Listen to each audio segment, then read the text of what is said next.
Conference कर रहे हैं और हमारे इस कॉन्फ्रेंस में हमारे साथ उपस्थित हैं भारतीय कम्युनिस्ट पार्टी के बिहार राज्य परिषद के सदस्य जवाहर प्रसाद जी, जिला के कोषाध्यक्ष बबलू दुबे जी, भारतीय कम्युनिस्ट पार्टी के इस जिला के सहायक मंत्री और किसानों के चर्चित नेता राधा मोहन यादव जी, मैं ओम प्रकाश क्रांति, जिला सचिव भारतीय कम्युनिस्ट पार्टी। आज हम लोग प्रेस कॉन्फ्रेंस कर रहे हैं कि बलथर थाना की घटना जो है उसकी हम लोग निंदा करते हैं और उसकी न्यायिक जांच की हम लोग मांग करते हैं।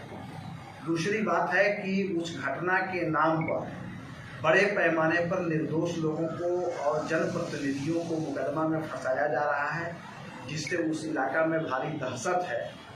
तो ये गलत झूठे मुकदमे में जो लोगों को फंसाया जा रहा है, इस पर रोक लगाया जाए और वहाँ प्रयास करके शांति बहाल की जाए कि ताकि वहाँ के लोग अमन चैन की ज़िंदगी जी सकें और अपने रोजी रोजगार से अपने परिवार को चला सकें। बलथर थाना पहले से भी चर्चित रहा है और मुझे ऐसा लगता है, पार्टी को ऐसा लगता है कि यदि पहले से बलथर थाना पर ध्यान दिया गया रहता तो शायद इतनी बड़ी वारदात वहाँ नहीं होती। वहाँ एक महिला पुलिसकर्मी भी पिछले दिनों सुसाइड करने के लिए मजबूर हुई और सुसाइड की भी। उस घटना को भी लीपापोती करके उसको बचा दिया गया। हम लोग ये कहना चाहते हैं कि अभी 19 तारीख को ये घटना घटी और 19 तारीख से आज तक विभिन्न चैनलों के माध्यम से और विभिन्न न्यूज के माध्यम से ये जानकारी मिली कि कुछ लोगों का नाम वहाँ हमेशा आ रहा है।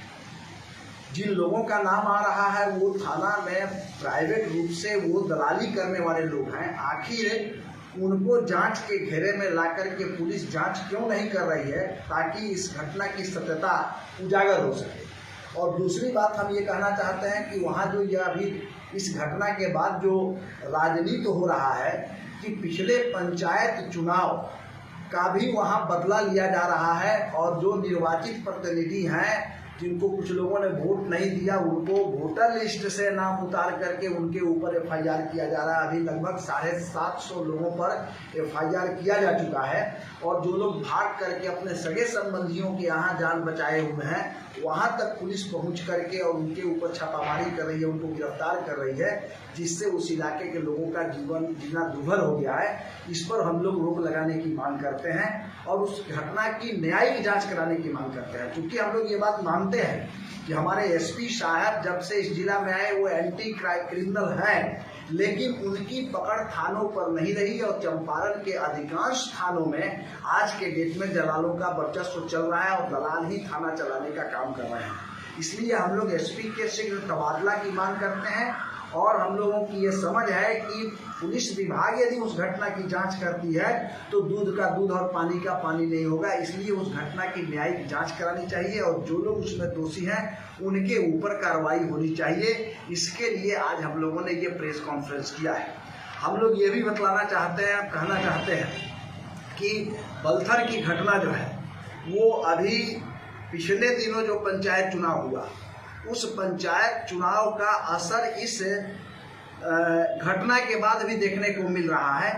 कई जनप्रतिनिधियों को फंसाया गया है, निर्दोष लोगों को तो फंसाया जा ही रहा है, लेकिन कई जनप्रतिनिधि वहाँ जो चुनाव जीते हुए हैं, चाहे वो बीडीसी के मेंबर हो या आपने अखबार में देखा होगा कि सरपंच या पंच के लोगों पर भी मुकदमा हुआ है। दूसरी बात कि उस घटना की सत्यता के जड़ तक पहुंचने का प्रयास होना चाहिए कि हमारे एसपी साहब ने ये बयान दिया कि मधुमक्खी के काटने से अनिरुद्ध यादव की मौत हुई, जबकि सिकटा जो पीएससी है, सरकारी अस्पताल है, उसके जो प्रभारी हैं, मेडिकल अफसर हैं, उन्होंने अखबार में बजाते बयान दिया और कहा कि मधुमक्खी काटा था और अनिरुद्ध यादव को हॉस्पिटल में लाया गया। अनिरुद्ध यादव का इलाज हम लोगों ने किया, उनके मधुमक्खी कान में थी उसको निकाल दिया।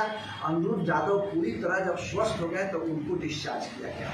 तो वहाँ से पुलिस लेकर के उनको आई, तो पुलिस अभिरक्षा में ही अनिरुद्ध यादव की मृत्यु हुई है। चाहे किसी भी कारण से मृत्यु हुई हो, मधुमक्खी काटने से मृत्यु हुई हो, किसी के मारने से मृत्यु हुई हो, चाहे जैसे भी मृत्यु हुई हो, यदि पुलिस ये कह रही है कि भीड़ ने मार दिया अनिरुद्ध यादव को तो ये पुलिस अभिरक्षा के अंदर घटना घटी है। और जिन लोगों की ड्यूटी थी वैसे पुलिस कर्मियों के ऊपर भी मुकदमा दर्ज होना चाहिए कि उनकी अभिरक्षा में रहते हुए भी अनिरुद्ध यादव की हत्या हो जाती है तो पुलिस से क्या उम्मीद किया जा सकता है। इसलिए इस पूरी घटना की न्यायिक जांच कि भारतीय कम्युनिस्ट पार्टी मांग करती है। और यदि इसको गंभीरता से नहीं लिया गया, संज्ञान नहीं लिया गया, तो जो आरजानगर, बलथर और भौरा के अंदर आज भी जो मातम छाया हुआ है, घरों के अंदर ताले लटके हुए हैं, पुलिस अनावश्यक रूप से रात में उन गाँवों में प्रवेश करके महिलाओं के साथ दुराचार कर रही है। पिछले दिनों आपने देखा और सुना भी होगा कि एक आर्मी का जवान शिवाजी प्रसाद जो शहीद हो गया और उसकी बेहवा, उसकी विधवा औरत अपने 2 मासूम बच्चों को लेकर के अपने मायके में आरजानगर में रह रही थी, जिसके बाप का नाम लल्लू प्रसाद जी है, उनके यहाँ रह रही थी। उनके यहाँ पुलिस गई और उसके अलमीरा को, टीवी को तोड़ दिया। वो लड़की जो है वो बिलखती रही, चिल्लाती रही, अपने पति के फोटो को दिखलाती रही कि हम सैनिक के पत्नी है। उसके बावजूद भी उस औरत के साथ पुलिस वालों ने दुर्व्यवहार किया। ये काफ़ी शर्मनाक घटना है पश्चिम चंपारण के लिए। और मैं डीआईजी पश्चिम चंपारण रेंज डीआईजी और जिला कलेक्टर साहब से मैं मांग करता हूँ, भारतीय कम्युनिस्ट पार्टी मांग करती है कि ये दोनों लोग अपने स्तर से पहल करके उस इलाका में शांति कायम कराने का प्रयास करें। निर्दोष लोगों के ऊपर जो मुकदमा हो रहा है उस पर रोक लगाया जाए, नहीं तो जिस तरह से निर्दोष लोगों के ऊपर मुकदमा हो रहा है और लोगों में पुलिस के इस व्यवहार से जो आक्रोश पनप रहा है, हो सकता है कि आने वाले दिनों में फिर से तनाव की स्थिति पैदा हो जाए और एक दूसरी घटना को अंजाम लोग दे दें। इसलिए समय रहते हुए पिछले दिनों में भारतीय कम्युनिस्ट पार्टी ने ये मांग किया प्रशासन से कि निर्वाचित जनप्रतिनिधि, सभी राजनीतिक दल के लोग और सामाजिक लोग जो वहाँ के सम्मानित लोग हैं और प्रशासन के लोग बैठ करके और एक विचार विमर्श करके एक रास्ता तय करें कि बलथर थाना में कैसे शांति स्थापित होगी।